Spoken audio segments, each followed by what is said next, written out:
আচ্ছা, আপনি কি এমন কিছু দেখছেন বা শুনেছেন যার বাস্তবে কোনো অস্তিত্ব ছিল না? তো আজকে আমি কথা বলবো হ্যালুসিনেশন নিয়ে। তো হ্যালুসিনেশন কি, কেন হয়, এটা জানতে হলে দেখতে থাকুন এই পুরো ভিডিওটা। হ্যালুসিনেশন হলো এমন একটা অবস্থা যেখানে কেউ এমন কিছু দেখে, শোনে বা অনুভব করে যার বাস্তবে কোনো অস্তিত্ব ছিল না। তো হ্যালুসিনেশনের অনেক রকমের হতে পারে। আহ, আমি একটা উদাহরণ দিয়ে বলছি। আপনি শুনতে পাচ্ছেন কেউ আপনাকে ডাকছে, অথচ আসলেই কেউ আপনাকে ডাকছে না। মানে আপনার পাশে যে ব্যক্তিটি আছে তিনি বলছেন যে না, আপনাকে তো কেউ ডাকছে না। আপনি দেখছেন ঘরে আগুন লেগেছে, বা মনে হলো যে আপনার ঘরে আগুন লেগে গেছে, কিন্তু এমনটা নয়, সেটা বাস্তবে ঘটেনি। মনে হচ্ছে কেউ পিছন থেকে দাঁড়িয়ে আছে, কিন্তু সেখানে কেউই নেই। এই হ্যালুসিনেশন বিভিন্ন রকমের হতে পারে। আজকে দুটো প্রকারভেদের নিয়ে বলছি। একটা হচ্ছে ভিজুয়াল হ্যালুসিনেশন। এই ভিজুয়াল হ্যালুসিনেশনে যেটা হয়ে থাকে, আপনি চোখে কিছু দেখা, মানে চোখে কিছু দেখছেন যার বাস্তবে কোনো অস্তিত্ব নেই। আমি যদি একটা উদাহরণ দিই, যেমন ধরুন আপনি একটা দড়ি পড়ে আছে, সেটাকে সাপ হিসাবে দেখছেন। বা কানে অডিটরি যে হ্যালুসিনেশন, সেটাতে দেখা যায় যে আপনি কানে কিছু শুনছেন যার বাস্তবে কোনো অস্তিত্ব নেই।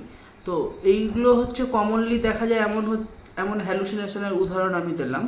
এরপরে আসছি আমি এই হ্যালুসিনেশনের কারণগুলো কি, মানে আমাদের এই হ্যালুসিনেশন কেন হয়ে থাকে।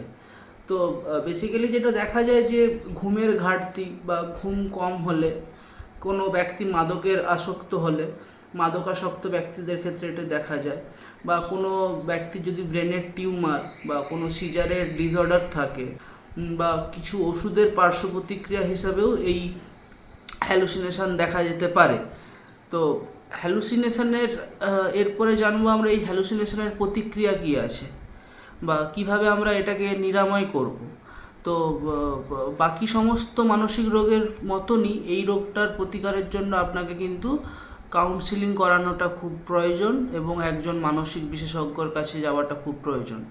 এছাড়াও সঠিক ঘুম নেওয়া, মেডিটেশন, এই সমস্ত জিনিসগুলো যদি আপনি করেন এবং নিয়মিত যদি আপনি ডক্টরের কনসালটেন্ট নিতে থাকেন, তো একটা সময় পরে গিয়ে এই হ্যালুসিনেশনটাকে আমরা মোকাবিলা করতে পারবো। তো আজকে আমি মোটামুটি হ্যালুসিনেশন কি, কেন হয় এবং এর প্রতিক্রিয়া বা এটা কিভাবে আমরা ট্রিটমেন্ট করা যায়, এটা নিয়ে আমি বললাম।